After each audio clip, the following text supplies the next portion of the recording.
On this episode, we'll discuss building a healthy volunteer culture that attracts and retains leaders.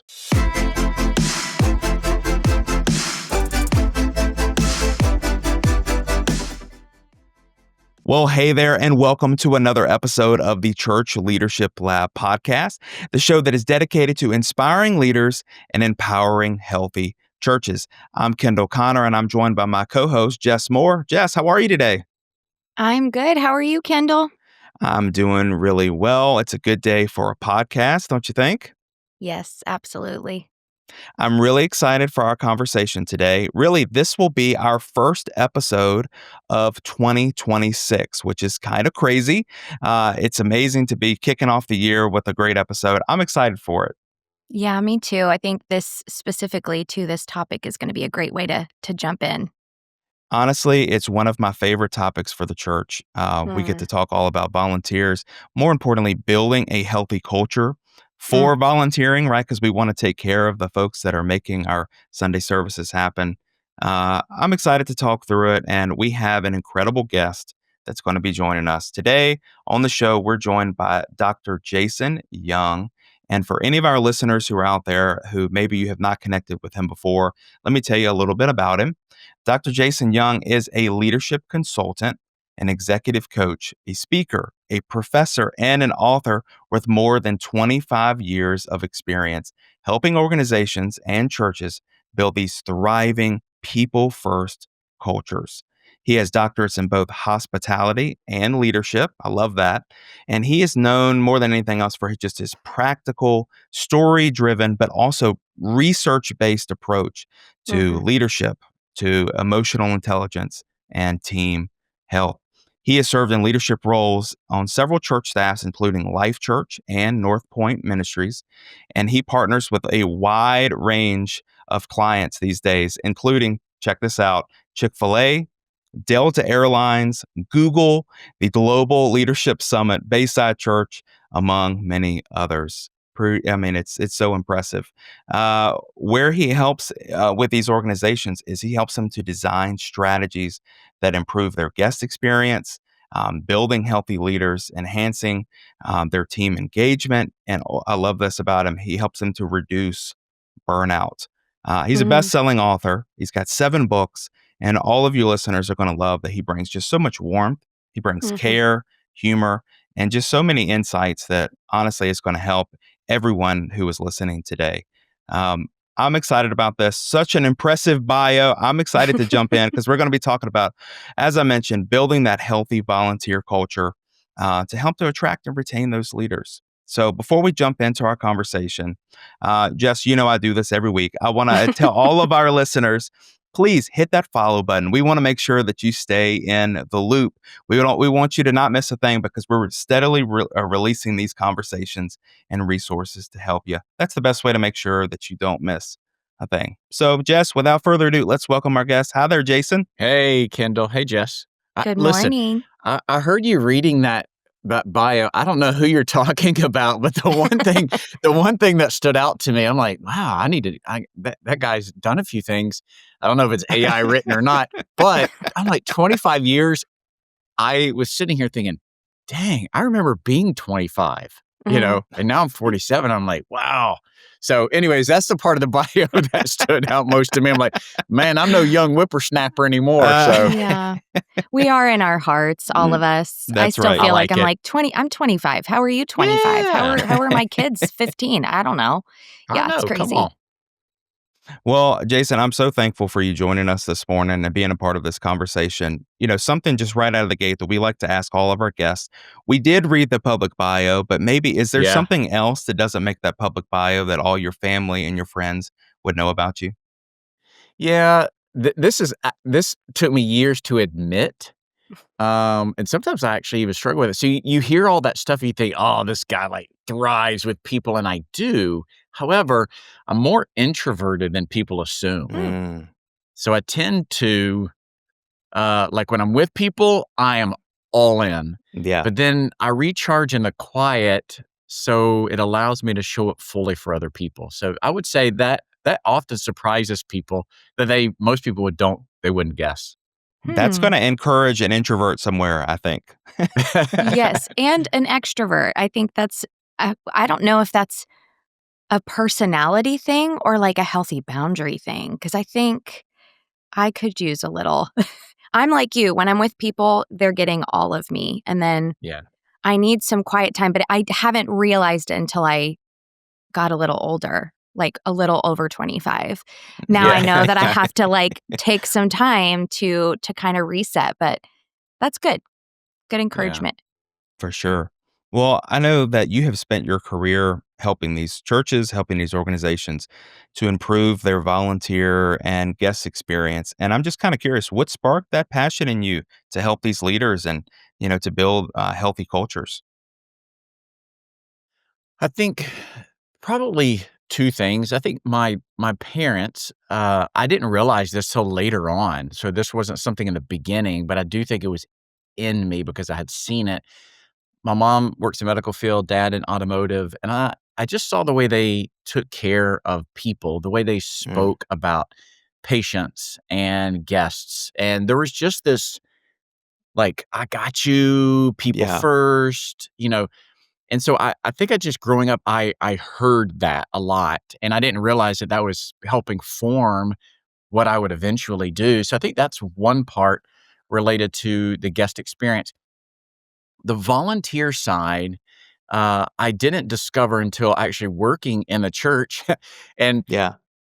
pastors and preachers, they may not like this, but I saw early on that churches don't rise on preaching alone. But it Mm, seems like that's what got all the attention. mm. Mm, What I saw is that churches rise on people. yeah. Wow. And when volunteers thrive, the whole ministry lifts. In fact, I did not have one of my brighter days when I said this to my senior pastor at the time. I wish I could go back and have a redo. But I leaned over to him one day and I said, I could really jack everything up for you. And he was like, "What?" I said, "I could He's like, "What do you really, like, mean?" mess stuff up." And he was like, "What are you talking about, Jason?" I said, "Think about this, like, he's a world-renowned communicator, he's remarkable, and, my point was, so much happens before the platform, Mm, and what happens before the platform are all of the people, Hmm. yeah. and we really all of the people, volunteers, set the temp for the receptivity of music, of Wow. the Hmm. message, right? And then on the backside of the platform are people again. So really, Yeah. people, volunteers bookend this whole experience. And so when I began to see Yes. that more and more, I realized, you know what? When volunteers thrive, the whole ministry lifts. Hmm. That's so good. And I know that you've written on this subject, and one of your books that has stood out to me is I know you have one called The Volunteer Effect. It's in there that you talk sometimes about the volunteers often determine the entire emotional climate of an organization. Mhm. Why do you think the volunteers are so important other than just being the bookend there before the Sunday morning on the platform? Yeah, I know we'll probably unpack this a little bit more, but and I think we know this. Like, I think church staffers know this. I think we all know this, but volunteers set the tone. Hmm. Mm, I think what can happen is if we're not careful, we get so used to volunteers showing up and doing stuff Yeah. that yeah. we just kind of lose sight of how important it is or how special it is or the value they add or how much we should value them, right? So I think about this that people, volunteers feel the mission, or I should say, let me back up. People, guests, feel the mission, like what our church is like through volunteers Mm, long before they ever hear a message. Yeah. And so a guest walks in, heck, back it up even to social media or Hmm. website or parking lot. Like, right, these are all yes. temperature setting moments. Yes. And they're like, oh man, I like the vibe of this place. They're personal, they're caring, I feel Yes. comfortable, I feel seen, etc. And then the greeter, and then this person, and then this person. And so I think they set the tone Yeah. and we just have to figure it as church leaders, how do we protect that? Because they are not just task. Mhm. doers, Yes. right? Right. They are really climate setters. Mm. Mm. Yeah. Kendall, I'm going to jump in super quick. I feel like this is applicable in what we do on a regular basis anyway. Like when we walk into a new school for our kids or when we walk into a Yes. restaurant, it's like, how does that place and the Yeah. people make you feel, right? So that's just as important as the tasks that they're accomplishing. You know, but even outside of the church, we already do this. We already gauge whether we like a place, will come back to a place, feel safe at a place based on how you feel. And That's generally right. speaking, the people are how that the people dictate how you feel, right? Yeah. And so keeping that in mind with church, and you're totally right, Jason. I feel like getting caught in the week to week Mhm. scheduling, making sure, okay, we've got someone at the check-in counter, we've got someone over here with the kids ministry, we've got someone over here opening doors and handing out communion cups. Like everything, all the tasks are being accomplished, Mhm. but are we taking that extra step to get eye level with those volunteers to say, how are you doing today? How Yep. are you good? Are you happy? Can I get you anything? Just to take it to that next level because we as humans immediately read people's faces and emotions. Mm. Some people are more sensitive to that than others. But yes, you can absolutely make your decision very quickly about coming back somewhere based on how you felt when you Yeah. walked in. Yeah, and when you think about the construction of the brain is actually designed to do exactly what you just said. And Yeah. so Mm. one thing I think if churches could understand, we this might feel controversial, but this is not. I think sometimes we all things Bible and like, you know, something happens though, but what we forget is there's a science, the way God designed the brain to operate. Mm. And if we in church, when we create these experiences could tap into how God designed the brain and that, Yes. you know, things come in our nervous system and they hit the limbic system where emotions are housed Yes. first. It's like this Yes. isn't a choice. This is a design, Mm-hmm. and it may or may not ever reach the front of our brain, which is where the prefrontal cortex for reason and logic, all that's happening. Right. And so when we Right. design these experiences for guests and volunteers, you can't argue the fact that people feel first and Yes. they often make decisions. They may not even rationally think about it, right? So what if we tapped into the design of the brain, which is the designer designed the brain Yes. and figured out, okay, if that is true, assuming it's true, how do we create these experiences with if people feel first and they think Mm-hmm. second? Mm-hmm. What do we do when we think about the guest experience? What do we do when we think about the volunteer, experience? And you're so right on the volunteer side of things. And this is where if you work on a church staff, it makes sense when you're on staff because you have so much to do. And if you Yeah. feel like you are, man, we're ready for whenever your services are, Saturday, Sunday, Thursday, whenever. Right. If you feel good, like everything's in order, you're organized, you got all the people, that's often, I've done this. We often feel, okay, I'm ready, I'm successful, I've done what I'm supposed to do. Right. But sometimes the disconnect is, well, how do they feel? Mm-hmm. Do Mm. they feel prepared? Do they feel cared for? Do they feel, and you were talking about this just a second ago. So sometimes it's like, what does success look like? And sometimes we feel like, well, if our world's together, then we're good. Right. Forgetting that what's the volunteer like? What do they Yeah. need? Yes. How have I shown up for them, et cetera? Mm-hmm. I love that we've, out of the gate figured out, like we've established that volunteers are essential, right? We can't do Sundays without them. We can't, or services whenever we may have them without them. They're absolutely critical for our church experience. But I love that it's the next level in building that volunteer culture is that we have to Mhm. care for these volunteers. Mm-hmm. And Yeah. so I'd love to ask your opinion on this, Jason. What motivates a volunteer? Why, what to kind of take it back to square one, why would someone want to get involved at their church and how can we foster that? Yeah. Volunteers aren't chasing tasks, they Mm-hmm. chase meaning. Mm-hmm. Mm. And I think when we they want purpose, they want community, they want belonging, they Yeah. want, does Jason personally value me? Does my leader value me? Do they see me, right? I remember one time years ago, I did a one question survey, and it was, why do you get up to show up? Asking volunteers, why do you get up? Mm. Why do you come here? Yeah.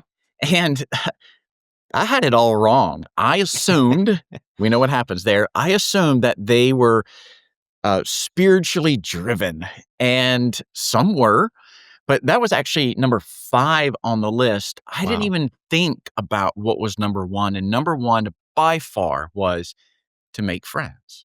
Mm. Wow. And it's that community belonging piece, and I thought, "Whoa, I've been trying to invite people with kind of spiritual speak, if you will, Sure. and I've been building these training around spiritual speak." And again, I'm not dissing on any of that. And what was interesting is when I changed the language to, this would be an example. Um, you know, I'm in Atlanta, so born and raised. Atlanta can be transient, so I might say something to the effect like this. Um, Maybe you just recently moved to Atlanta, and I don't know about you, but it's crazy. Maybe you moved here for work. You're just trying to get acclimated to your job, just to find your way to your new job, and your task. What am I supposed to do? A new boss, new coworkers, and you know what's hard sometimes? Make friends. Mm-hmm. Mm. And then from there, I bridge into a way to do that is X, Yes. volunteering, right? So it's speaking to them, for somebody to go, "Oh, you see me. That's exactly, I didn't have the language for it, but that's exactly how I feel." And there were other reasons. So I think when we talk about motivation, it's not, giving them tasks, or maybe we'll talk about training in a second. It's, a dump truck training where we just like dump all this stuff on them and expect them to do Sure. it, Yeah. and, anyways, we talk about that, but it's what is meaningful to them. Yeah. Yes. How do we build community? And it's interesting when you look at human behavior and motivation, you can Google this, and there are multiple examples of this. But when we think about motivation in the world of a volunteer, it's typically, how successful will I be at blank? Mm. Mm-hmm. What impact or value will I add doing blank equals motivation? Now, Yes. some motivation equations, they add in an extra piece, and it's, those 2 things I mentioned minus cost. How much time and pain will I feel or Mm. give? Right. And that leads to motivation. So I think sometimes we think motivation is, a list of tasks, and like that's a teeny tiny piece of it. Yes. And so I think maybe it's just prioritizing things. Again, if you're on a church staff, we can measure that, right? Yeah. Tasks. Yes. All right, I got these 10 things. I had a training for 45 minutes. Okay, measure that. Like we can measure all these things, and we feel good about what we've done, but we might not have tapped into what motivates Jason. There's some, Yes. Mm-hmm. like, for example, I'm not on staff anymore. The church where I go, I'm a volunteer. What motivates me? Not necessarily to make new friends. It's in that list of 5. It's actually another item. It's, I have a skill set outside of those that work at my church that I want to bring and give to my church. Now, where could I do that? Yeah. Yes. So that's Good. meaningful to me. So help me create a way to do that. Right. Yeah. That's So good. that's what I would say when we talk about motivation and volunteers. That's so good, and I love that you spoke to, it's kind of meeting those felt needs, and so if we Yeah. know these different areas that folks are looking for, speaking to those, using them in our communication, it's a great way to connect with people. It's a great way to use your gifts, right? Speaking to these different areas, I feel like is a great way to, encourage people to get involved. And as you're having conversations with people in your church, that person that's brand new to the community, yeah, making friends, absolutely. Like that's one of the best ways to do that. We'd love to help Mm-hmm. you get plugged in. Maybe for that person that's, I think about, I've connected with a graphic designer in our church, and they don't get to do that in their new job as much as they used to. And so like they get to use that, you can use that skill inside of our church, right? And kind of Yeah. scratch that itch, that creative itch, right? And so I love those. Those are great ideas that you shared. We talk Let me about it. add something. Oh Sorry, yeah, for Kendall. Let me sure. add something that popped in my head. I think I've made this mistake for many, many years, and I see churches do it all the time. This isn't a dig on the church because I'm confession here. I've done it many, many years. But I think when we talk about motivation, what churches are notorious for, and we need to stop, quite frankly, we are telling people constantly, like we speak from the church's perspective first. Right. The church always has needs. The church, and again, it's not that's not a bad thing, but sometimes it concerns me because it's so, hey, fill out this card, and we want to tell you about ourselves. Like, I mean, that's not a bad thing, but I just don't know if it's the right thing because I think when we tap into what people are interested in, people love those little like quizzes. People love to learn about themselves, right? Yes. Sure. And they tell you stuff about themselves. They do these BuzzFeed, like, I'm this kind of princess, or like, I'm this kind of race car, and then, like, Right. they post these results, these little BuzzFeed type things, people do them on Reddit and all this stuff.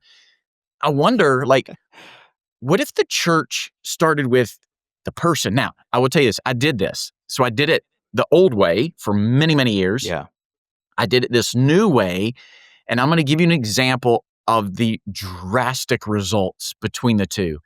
I didn't have a lot of great results doing it the old way. I think sometimes churches depend too heavily on the platform to get their people. We'll talk about that in a second, and like some other ways you can do that.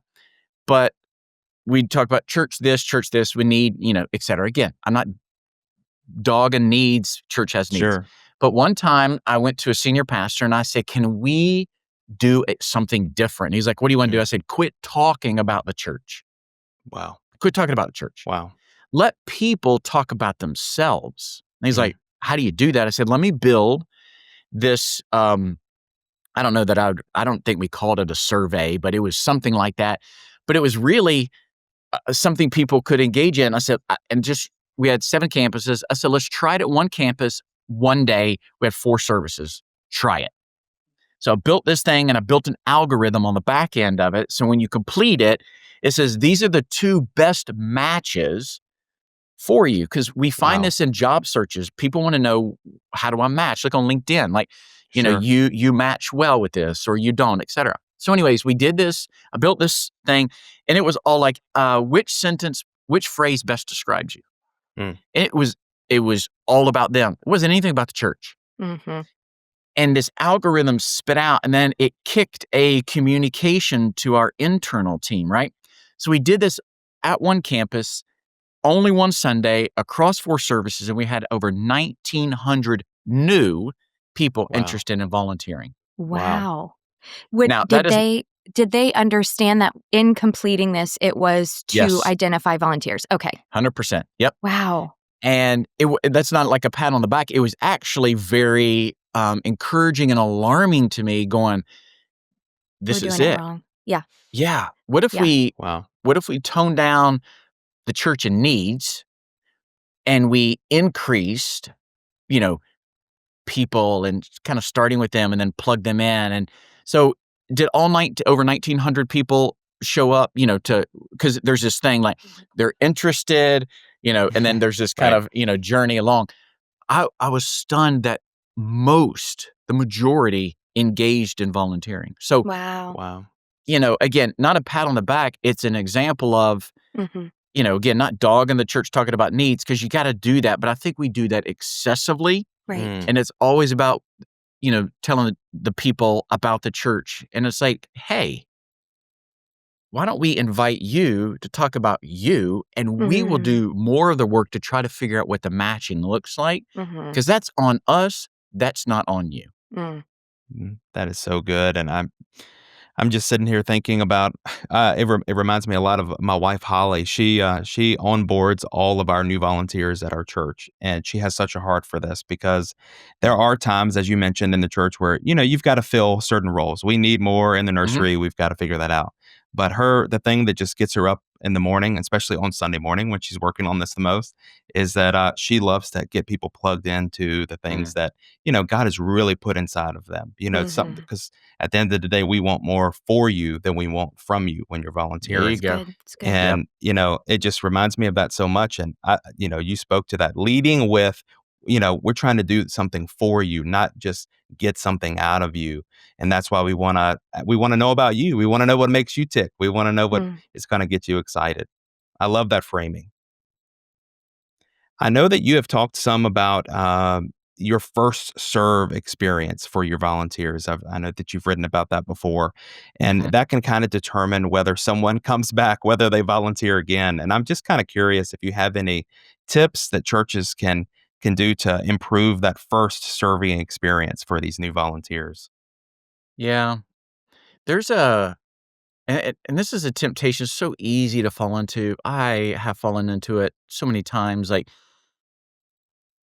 it goes one of two ways. We either don't create a process and a system, or sometimes we over Mhm. create a system and a process. And so over here, we're so relationally based. We're like, come on. And we just kind of like, Yeah. we just, oh, it'll work out. It's fine. And you feel like you're just a hot mess, right? Like, yikes.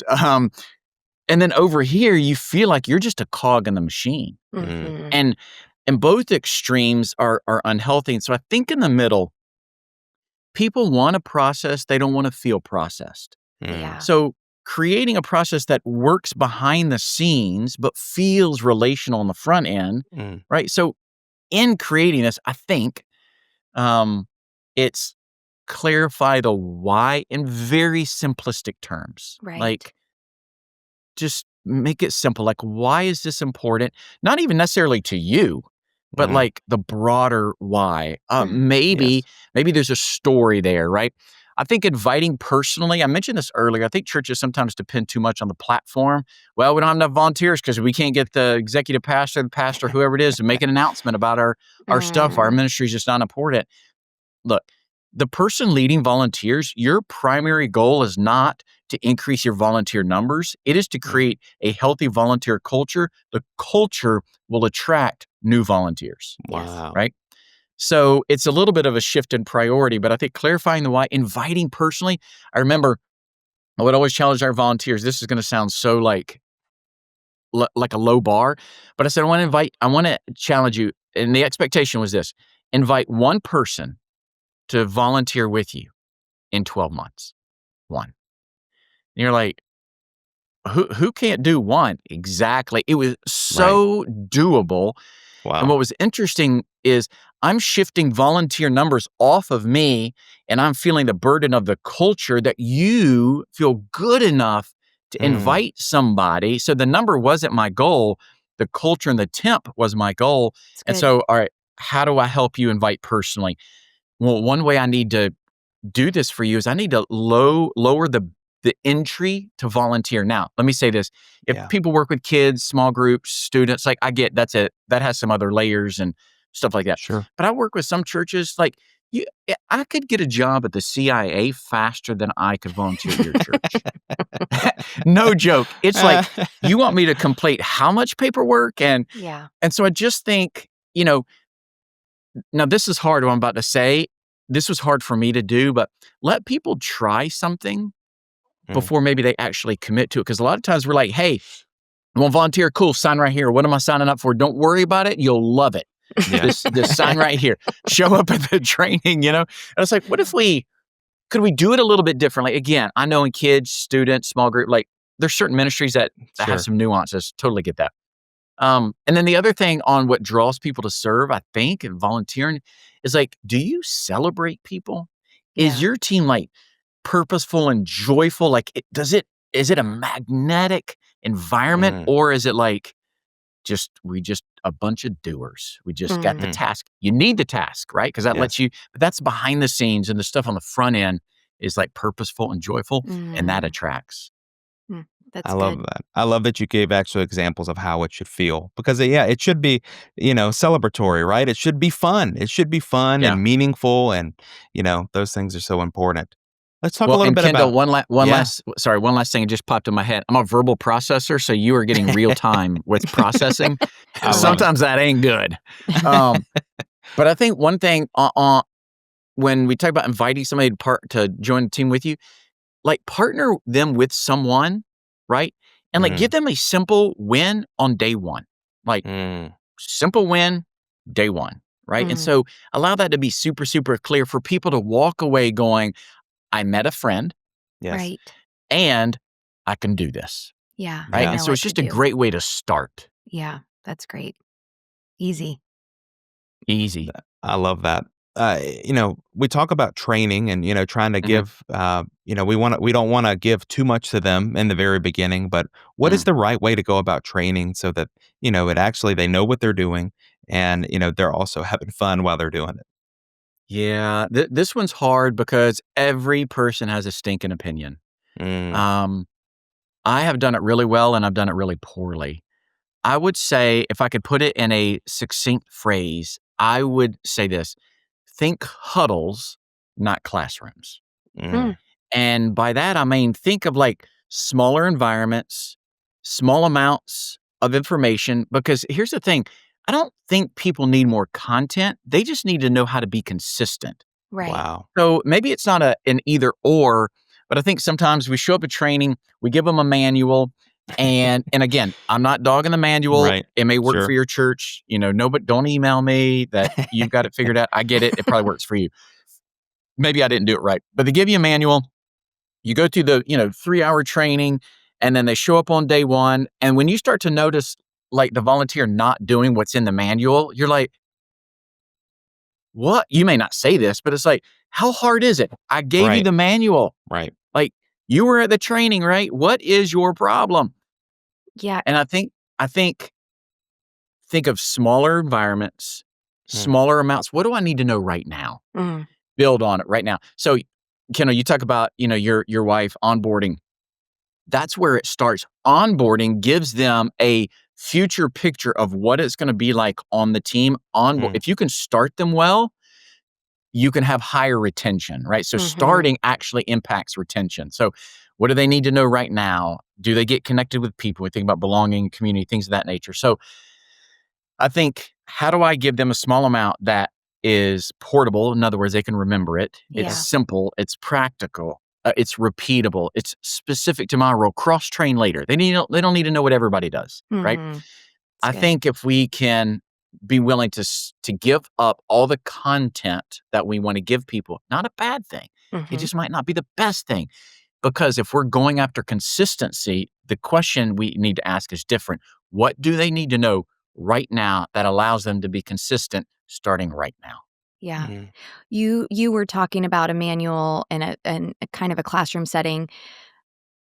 Analogy for me personally. I am not the girl who sits there and reads the game instructions. The minute someone starts reading me the game instructions, my brain goes, bye, and I don't want to play with you anymore. That's me. So I'm the hands-on. Like, can we do a practice round? There you go. Okay. Yeah, So I think too, there are things that do need to be taught yeah, verbally, right? Like, yeah, why are we here? What is the purpose? totally. What is the mission? What is our church about? Right? Like, those things are fundamental. I mean, I would say put it on a whiteboard. That'll help the Jesses of the world who need the extra visual, more hands-on lesson types. But then let's go. Let's go into the kids' classrooms. Show me where the diapers are. Show me like those. Yeah. That is because to your point, Jason, if it's just all in a manual, the diapers are in the cabinets, blah, blah, blah, blah, blah. I'm going to get in there and be like, something about cabinets. I don't remember, right? Like I need to see, I need to be walked through. And so depending on, what the role is, I would say though that every single role is going to need to do something, even if you're just the chair stacker. This Yeah, is how many rows we have. This is like we're Yeah. visually, we need that connection so bad. yeah, And to set that expectation, like I need to even know where I put my purse when I arrive on yeah, Sunday morning and I'm ready yeah, to volunteer. So those little details I think help equip people so much better than just sitting in a classroom. Even if it's in the manual, I'm not going to go find where I put my purse in the manual. That feels ridiculous. I'm going to be spending my whole morning looking through the yeah, manual, right? So yeah, I think having that extra step of getting up, getting around, what are we doing here? Where does everything go? at least would help me. Just Yeah. true confessions with Jess. Yeah. Don't And read the instructions. if you're a church leader and you hear us talk about manual, don't go throw yours in the trash because it may not be the manual's fault. It may be the way it's used, Yeah. right? Mm. Or how it gets distributed. So don't like go chunk it, but maybe think about like, training differently. Think in smaller Yeah. bite-sized pieces Yes. versus kind of the dump truck of just laying it all out there. Maybe make it a picture book. I don't know. Just saying. Hey, I Well, like that. and having it as a reference is something that can be valuable. Having that Yep. manual that you can refer to, or even I love that you said break it into different chunks. And there are going to be different times when they've got 90% of it down, but Yes. there's that last 10%, and that's where I like to grab people in the huddle and say, "Listen, greeters, we've talked about this, we've gone over it. We open the door from outside to let people into the church rather than staying inside and waiting on them to come to us." It's good. There's Yes, there's sir. there's that extra that that Yep. you have to remind them, and that's the thing that you pull them inside and say, "Hey guys, just remember this morning. Here's what we're going to do, and here's why we're doing it." You have to hold, Yeah. remind of that. So, And some protocols and some mm, other safety things that really do need to Absolutely. be documented that they're yes, maybe not going to encounter every week. yes. That's right. Jason, you mentioned retention, and I'm just curious. I mean, what are some of the biggest reasons that volunteers, stop coming? They quit. What can church leaders do to avoid those kind of things and keep people serving? Yeah.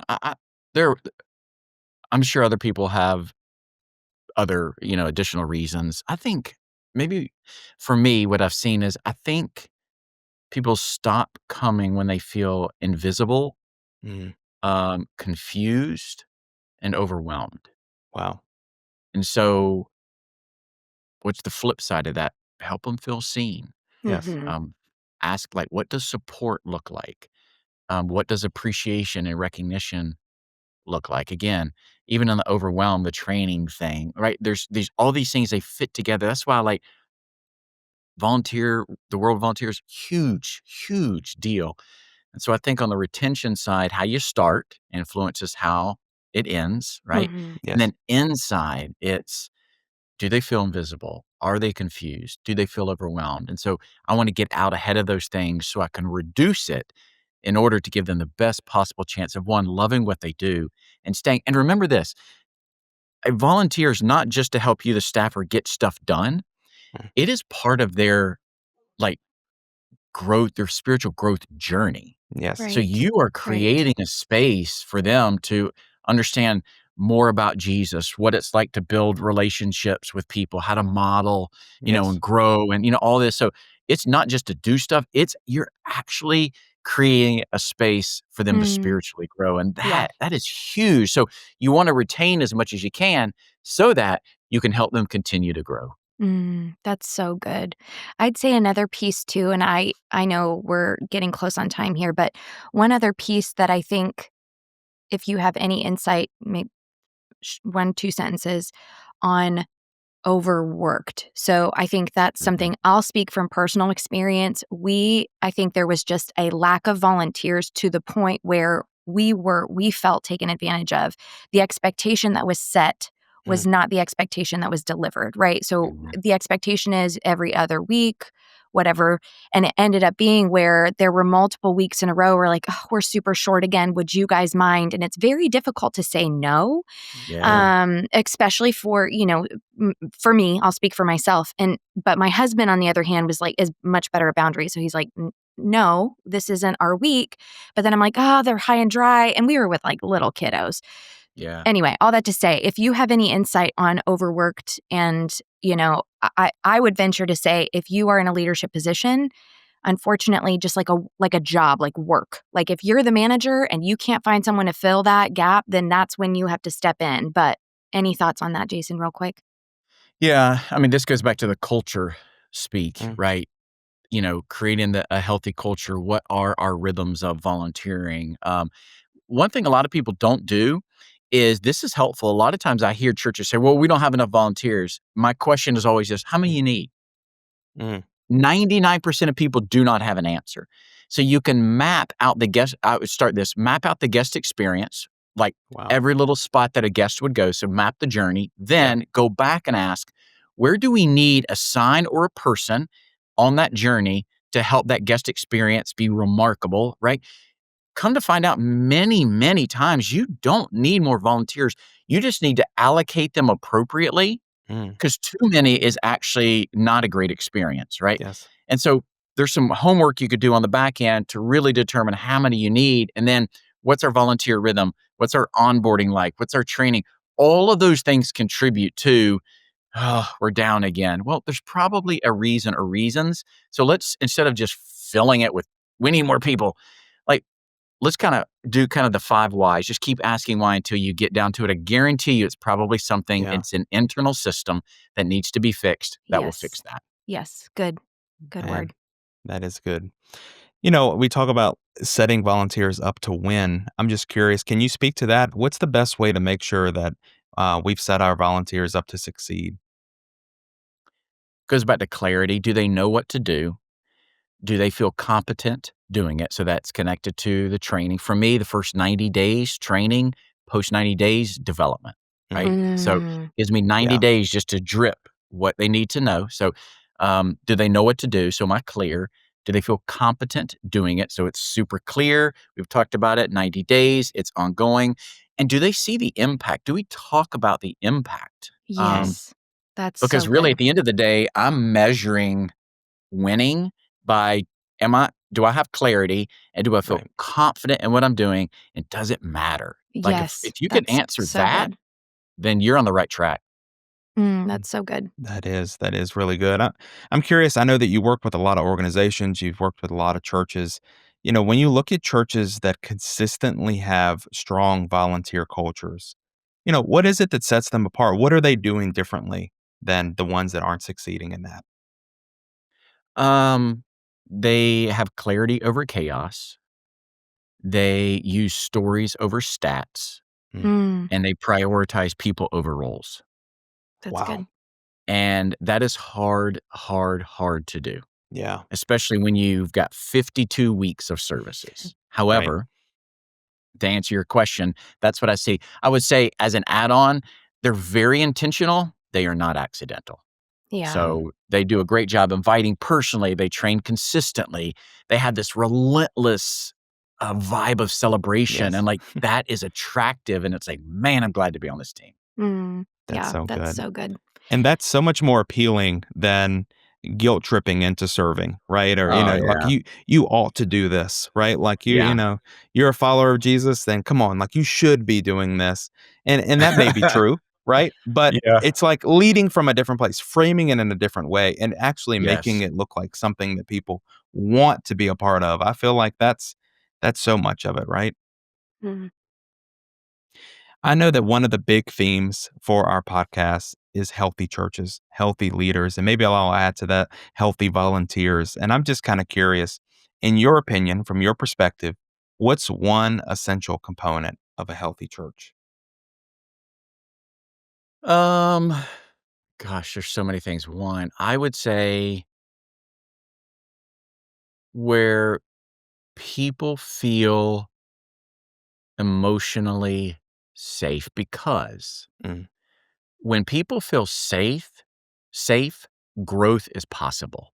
mm, So I would say this on volunteer teams, in small groups, in big church, if you will. yeah.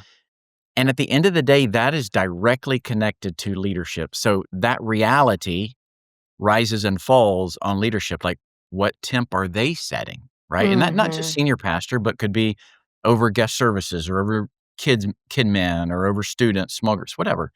But I think when people feel emotionally safe, they also will feel safe to grow. That's Mm, And that starts with leadership. it's so really good. wonderful. I love that. That's such a great answer. Well, kind of as we wrap up today, Jason, one of the things that we love to do is a final five rapid fire round. I'm just curious, are you up for the challenge today? Let's do it. All right. Okay. Awesome. Okay. What is one book on this subject or something similar that you'd recommend to church leaders? Jim Wilder's book, The Other Half of Church. Mm. Ooh, never even heard of that one. Okay. Yeah. All right. That's good. What is the last thing you listened to on Spotify or Apple Music or wherever you stream? Don't lie. Be honest. Be honest, yesterday I have a 19-month-old nephew, and he and I were hanging out for a little bit, and he knows where the Bluetooth speaker is. So we put on a kid's Christmas playlist and we danced. That's so cute. I love that. Good answer. That's awesome. Okay. Favorite piece of technology or software right now? This is not fancy, but I didn't use it forever and a day, but I do now vigorously. Notes. Oh, yeah. I love my notes. Like, Yeah, Oh, man. yeah. Apple Notes or Yes. yeah. Yes. Yeah, Yeah. Yeah. I'm a big fan as well. And I know you said one. I would say in conjunction, I use Notability like crazy too. So, I don't know what that is, but I'm assuming it's AI note taker. well, I use it when I give talks or Uh-huh. do workshops, but you can also like mark up PDFs Oh. and, I worked for a senior pastor and he used it and I'm like, so anyways, I use it. So notes Very and cool. Notability. Okay. Very cool. Awesome. What is one quote or advice that has stuck with you over the years? When you're clear, people can thrive. Okay. Wow. Mm. So simple. So profound. Yes. Love that. I always like right now in this season of my life, I'm a leader, partial leader in my home with my kids. It's the biggest Mhm. ministry that I have right now. And so Mhm. whenever we get these advice pieces, they're generally applicable to leadership, church staff. I mean, that's who our audience is on this podcast. But in my home, it's my family. And I feel like Mhm. that's just so good for even my teenagers. That's Yeah. wonderful. Okay, what's one thing that you would like to communicate to our audience of church leaders? I never heard this in undergrad, seminary, doctoral programs, but I experienced it. That healthy ministry doesn't start with strategy. It starts with the leader being healthy. Mm, Wow. And that doesn't feel, that's harder. It's in the shadows. Strategy is more illustrious work. People see it. We could celebrate it. mm. But yeah, healthy ministry doesn't start with strategy. It starts when the leader is healthy. That's so good. Jason, this has been so encouraging to me. I feel like I can't wait to try just apply some of these things in my own church. I mean, Mm. it's such valuable advice. I know that our listeners feel the same way. I'm just curious. I know that people are going to want to follow you. They're going to want to hear more. Where can they stay connected with you? Yeah, probably Instagram. I will confess, I am terrible at social media, and people keep saying, Jason, you have got to do something. So I have it, and occasionally I see it a lot. I just don't post a lot. But 2026, that is on my little board to do. I hear you. But Jason Young, or oh my gosh, what is my Instagram? We'll definitely link it see, up. I told you, holy moly. We'll Let's go definitely real time. We're going to put it in the show think it's- notes for sure. Yeah, I think it's Dr. Jason Young. Just Dr. Yeah, Dr. Jason Young. Yep, that's it. See? There is I what it love it. is. That And speaks to your humility. I think it's wonderful that you forgot. I love that. And would you give us just I know that you have a couple of books that are specific on this topic. What's a couple of them that would be good for our listeners to pick up? Yeah, I would say 3, and they're all connected, but they're different. So 1, the comeback effect. So if you want to create like guest experiences so people come back, so how do you affect them enough to come back? Pick that one up. Volunteer effect, it's similar idea. How do you create a volunteer experience that affects them in such a way that they want to come back? And then the third, the latest one is likable leader, right? It's like, how do you get people that they just love following you? And that's fine, but there might be a more important book called Don't Burn Out, Burn Bright. And it's on how do you prevent burnout? Like, what is it that you need to do? Talk about being a healthy leader. Sure. How can you be a healthy leader by modeling that for your staff and Yeah. volunteers and things and preventing burnout? So I would probably say, don't burn out, burn bright. Mm. Very cool. And correct me if I'm wrong. Do you have one that is specifically for volunteers at your church? Is that I was checking Yeah. out on Amazon. So that is actually one that a church maybe would give to volunteers, right? Yeah. It's over on my coffee table, but the Volunteer Survival Guide, and really it's it's it's not like a 200-page book. It's a real Yeah. small, affordable little paperback that you can give your volunteers, but it's questions and answers that volunteers, maybe questions that you don't want to answer, but they're asking. And so it could be, a lot of people will give it away like when they're on board or, something like that. So yeah, called the Volunteer Survival Guide. I love that, and I admittedly, I have not checked it out, but when I was scrolling through Amazon looking at the different books, I saw that, and I thought, "Man, I've gotta check this out. Maybe that'll be good for our volunteers at our church." So, I love that you have these different resources, and again, thank you so much, Jason, for your time today. You've been a joy to talk to, and I really appreciate you being with us. Thank you, Kendall and Jess. It was a good time. For all of our listeners out there, be sure to check out these resources. We're going to link every one of them up in our show notes so that you can go and you can check them out. And I would say this for all of you listeners, if this has encouraged you, would you consider sharing it with a friend in ministry or even leaving us a review? Leave us a comment over on YouTube or on Spotify. We love reading those and just hearing how these episodes are helping you. That just helps us to keep equipping leaders just like you. So again, hit that follow button. We want to make sure you're subscribed wherever you're enjoying our show. Until next time, keep leading well, and we will see you right back here next time on Church Leadership Lab.